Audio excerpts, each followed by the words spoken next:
if you ever have to zoom back to the original scale, like I've zoomed out too far and it looks weird, it doesn't appear on the side until you've zoomed out, but there's a little house that says default zoom. That brings you back. See, it's gone now because I'm on the default, but if I zoom back out, I can get back to where I started easily. So finding the line of best fit with the Desmos graphing calculator is one of the functions of the calculator that is absolutely necessary. You can approximate one by graphing it by hand and calculating slope and intercept, but it's much better to find your line of best fit with the graphing calculator. I've already entered my x and y values into a table. Right now you can't see my data points. My x values go from 1 to 9, that should be fine, but my y values go from 10 to 102. So I'm going to go to this little graph settings wrench, and I'm going to change my y-axis to go from, well, I can make it 0 all the way up to maybe 110. Now I can see my points. All the points are there. So, to get the line of best fit, I'm going to use y1, is approximately equal to mx1 plus b. And that will give me the slope and the intercept of this line. Another thing that you can't do without the calculator is quadratic curve of best fit. I've already entered some data here that would be representing a parabola, a curve. So I don't see all my points. I don't see any of them actually, because my x values go from 0 to 15 in my table, but 0 to 10 on my chart, on my graph, sorry. And my y values go from 500 to 360,000. So I'm going to go to this graph settings wrench, and I'm going to change my x-axis. I might make it like -2 all the way to +16. And then I'm going to change my y-axis from 0 to maybe 400,000. There we go.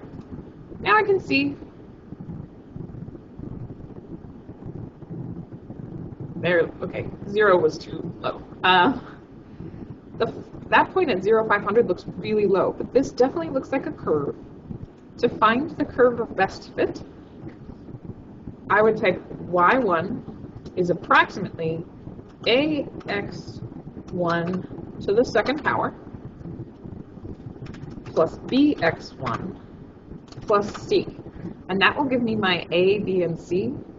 So I have like 1491.87x squared plus 976.31x minus 967.857. This approximates the curve that would best fit this data.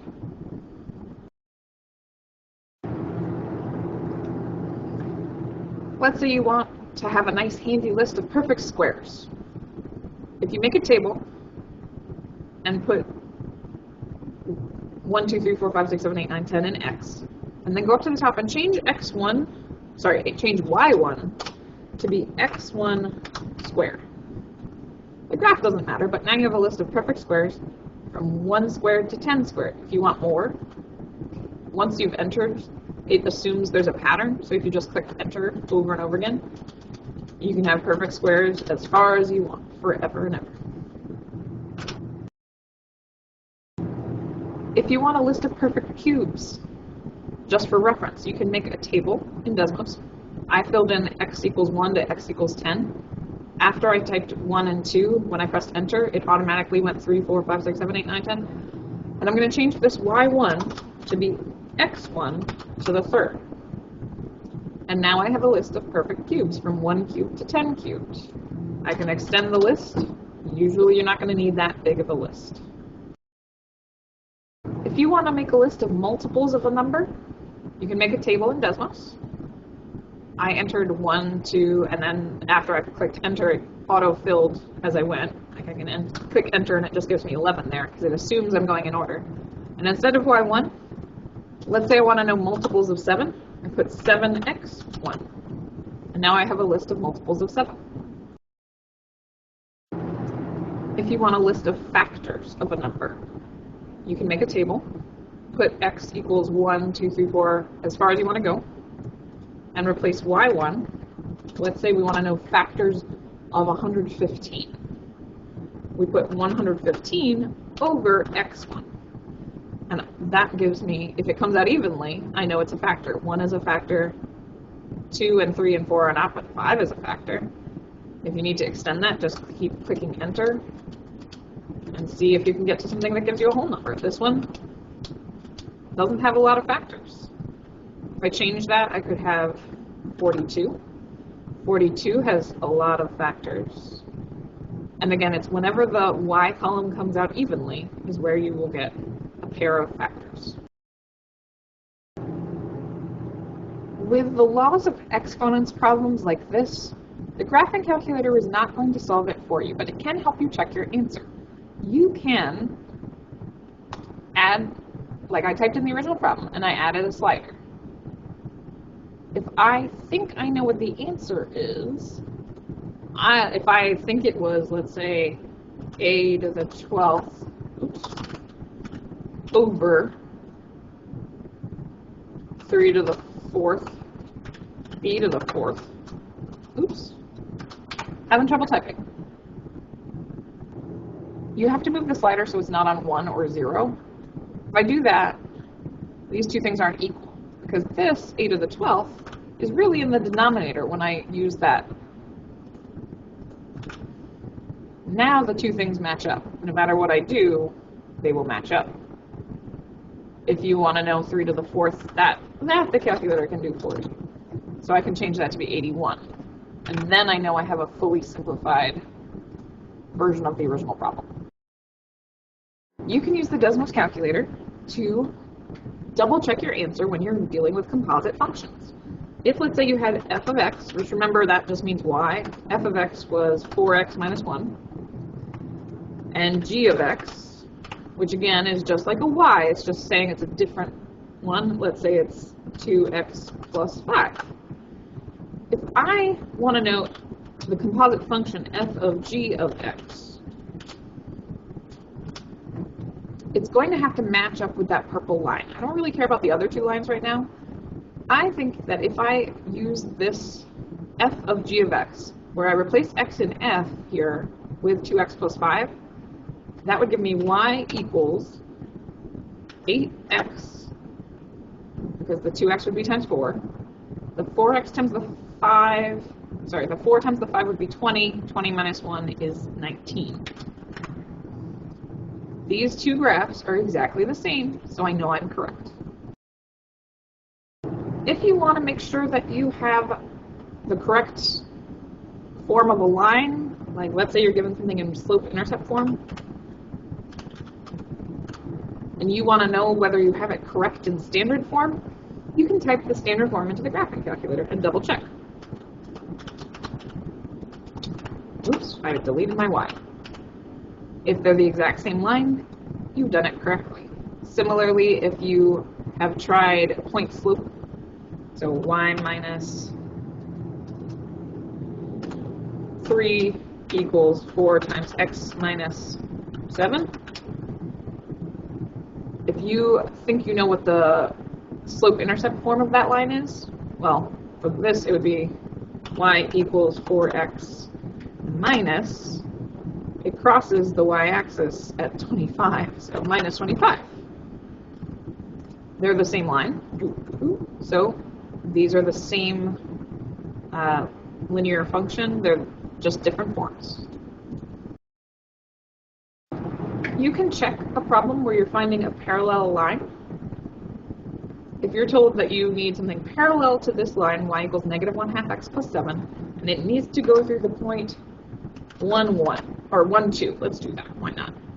If you think you have the right answer, y equals negative 1/2, x plus 2.5. If it looks parallel and goes through that point, it has the same slope, and goes through the given point, then you're set. That point is definitely on this line. If you were given a problem and you were told to find a perpendicular line, to the one given, and it has to go through a specific point, you can always check your answer to see if it looks right. Y equals 2x is my perpendicular line. It makes a 90-degree angle, and it goes through the point given. You can use the graphing calculator to double check when you are square rooting something. If you've simplified your square root correctly, let me pick something else here. Let's do 24. Square root of 24. It won't tell you whether you have absolutely simplified it the best possible, but it will tell you whether your answer is equivalent to the original question. So the square root of 24 is the same thing as the square root of 4 times 6. Still works.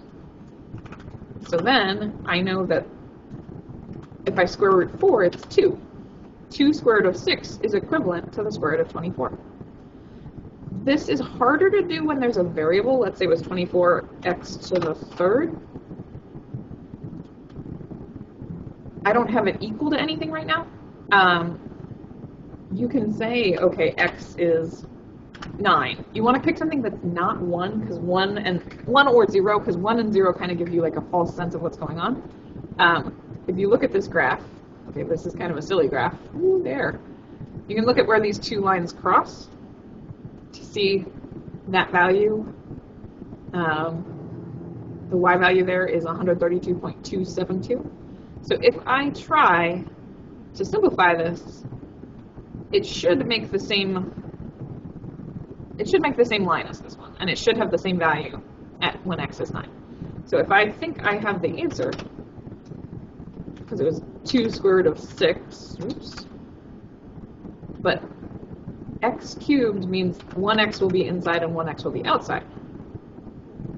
These, sorry, I'm zoomed out weirdly now. I'm like, I have to refresh this.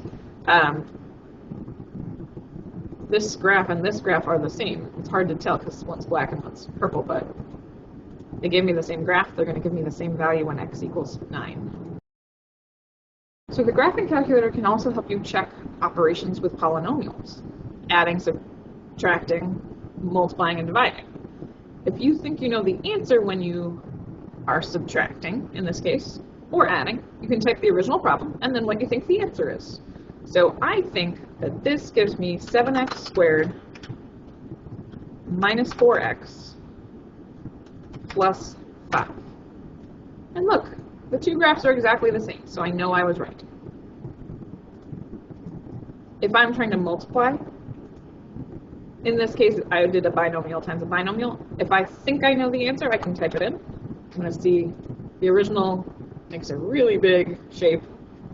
I can zoom out so I can see it. I think it's going to be 3x squared minus 20x minus 7.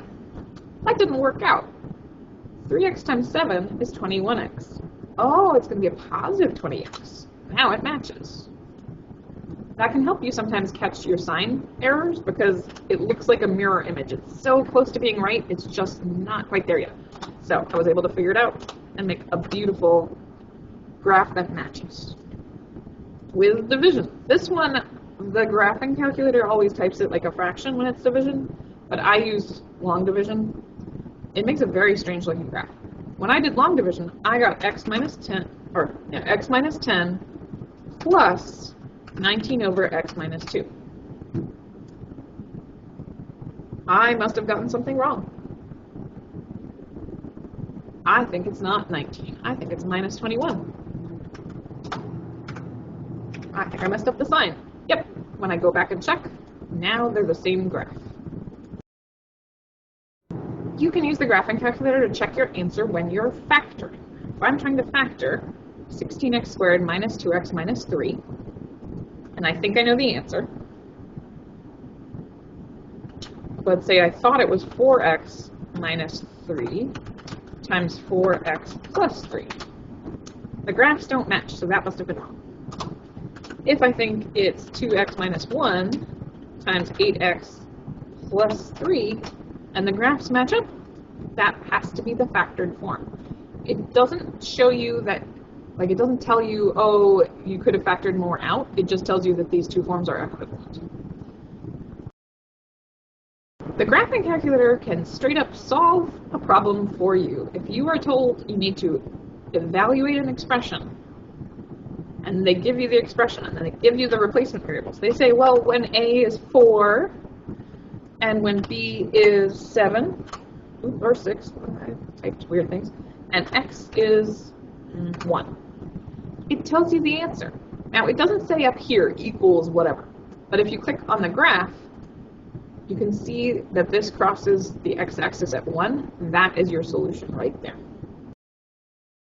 The graphing calculator can solve any equation for you. If you have a simple equation like 3x minus 8 equals 2, and you put that in, it gives you the answer when you click where the line crosses the x-axis. That is the answer to that equation. If you have variables on both sides, like 4x minus 2 equals 3x plus 5, again, the answer is going to be 7. It says right there. If you have an equation that has no solution, like 4x plus 1 equals 4x plus 4, there is no line. Nothing shows up. Zoom in, zoom out, there's nothing there. This is not possible. If you're given an equation in standard form or point-slope form, or even slope-intercept form, whatever, if you need to know the x-intercepts and the y-intercepts, put it in the graphing calculator. When you click on the line, the y-intercept is highlighted as a little dot. When you click on it, it tells you the value of y when x is 0. And if you click on the x-intercept, so where that line crosses the x-axis, it gives you the x value. I could have used a different equation. I could have had y plus 2 equals 2 times the quantity x minus 1, point slope form, and I know the x-intercept is 2 and the y-intercept is negative 4. Y equals 2x plus 7. We know the y-intercept in the slope-intercept form because it has it, but I could find the x-intercept just by clicking on the line. The graphing calculator can find the zeros of a function for you. If you have the line y equals 2x minus 1, the zero of a function is where it crosses the y, not the y-axis. The zero of a function is where it crosses the x-axis. So you just click where the line crosses the x-axis and it tells you what the x value is. This works even with quadratics. If you click on the line, it gives you the 2 zeros. Those are the x values when y equals 0. When we talked about working with functions, sometimes it was like f of x equals 2x minus 1, and we wanted to know what f of 1 would be. In this case, when I put in, it doesn't work like you can't type it. You can say f of 1, so when x equals 1, actually, no, that did work. You can say f of 1, and the answer is 1. If you don't like typing that, because that can be weird, you can say, I want f of x to be 1. And you can see where those two lines cross. When x is 1, y is 1. If you were working backwards, you wanted to know what x would be to make y equal to, like, let's say 4. So you could say y equals 4. You can see what x value makes y equals 4. If you need to graph any equation, you can always just type it in. If it has y by itself, you don't even need to type the y. You can say like 5x minus 2. But if you have y equals 4x minus 7, you can type it in. Anything you might need to graph. If you want to be able to turn it into a table, y equals 4x minus 7 is equivalent to negative 4x plus y equals negative 7, sorry. But when I go to turn them into tables, I can't turn standard form into a table. I have to have a y equals to turn that into a table if you wanted to have a table of values. If you are asked to find domain and range, and you're given a function like y equals 3x minus 2, and they say that the domain is just the points 1, 2, 3, and 4. That does not work in the graphing calculator. That will say at least one condition. if you want to have a discrete domain, you have to turn that into a table. And then I could make that 1, 2, 3, and 4. And that would give me, when I turn off the line, that would give me the discrete function. If I had a different function, like y equals 1/2 x minus 3, but I wanted the domain to be restricted, I could say in the curly brackets that x is greater than or equal to 2. Then when I look at this, if x is greater than or equal to 2, y has to be greater than or equal to -2. I can find the point at the end to help me figure out what's going on. You could instead restrict just the range if you don't know what the domain is. You can say y is less than 1. If y is less than 1, it doesn't say exactly what x is at the end because technically y can't be that, but if you really wanted to know, you could throw an equals in there and say, oh, y has to be less than, sorry, you know y is less than 1, so x has to be less than 8. Even though that really was a less than, and it technically says undefined, but it lines up with 8. The graphing calculator can help you if you're given 2 points and you need to find the equation of a line that goes between them. You can, instead of typing in the points, put them in a table.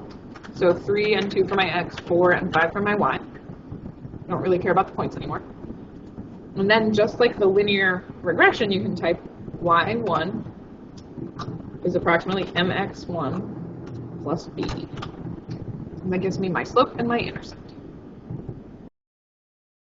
The graphing calculator can help you by completely solving a system of equations for you. If you have 2 equations, let's say they're both in standard form, 3x plus 5y equals 10, and another one that's 2x minus 2y equals 1, the point where they cross is the solution.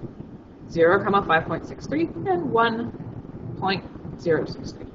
Sorry. 1.563 and 1.063 would be my solutions. If they do not have a solution, like 3x plus 5y equals 1, you'd see that they're parallel. They never ever cross. If they end up being exactly the same line, that would be infinitely many solutions. Solving inequalities can be entirely done by the graphing calculator. If you have 4x minus 2 is less than or equal to 2x minus 3, this tells me that the answer is x is less than or equal to the negative 0.5.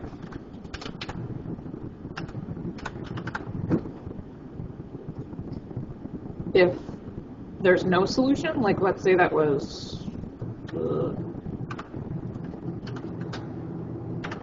there'll be no graph. The graphing calculator is a really nice job with linear inequalities. No matter what form they're written, you can just type them in. 2x minus y is greater than 5. You can identify points that are in this inequality. They would not be on the borderline, but anything in the shaded region would be a solution. If you have a system of linear inequalities, you just type them both in.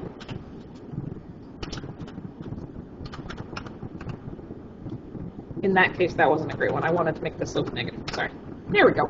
So anything in the shaded region, so not on this dotted line, but in the shaded region would be a solution of that inequality. It doesn't matter what form you type it in, Desmos will graph it. If you needed to solve a compound inequality, like 3 is less than 5x minus 2, which is less than 8. Oh, that wouldn't work. 1. It doesn't like that. We only support solved double-side inequalities. So instead of having that be weird, okay, oops, you can type them in as 2 separate inequalities, and then you'd be able to see the solutions. X is greater than 1, or x is less than 0.6. If I had come up with better ones, might have been different. But you can also have like an or 2x is less than y. Oops, sorry, there's no y in this. 2x is less than 1, or x plus 5 is greater than 8. An and that would be between them would be something like, if I switch these signs, greater than and less than, where they overlap in the middle, and then it would tell you it's between those two values. The graphing calculator can help you with quadratics. If I want to know anything about the quadratic equation 3x squared minus 2x minus 1, if I type it in, I have the zeros at 1 and negative 1/3. I have the minimum value of negative 1 and 1/3. It's the y value at the bottom. I have the ordered pair for the vertex. The vertex just gives you that ordered pair there. I have the y-intercept if I needed it. If I wanted to know what the axis of symmetry is, it's just the the x value of that vertex. So just x equals 1/3 would be the axis of symmetry. You can look at all these features without having to calculate anything in the graphing calculator.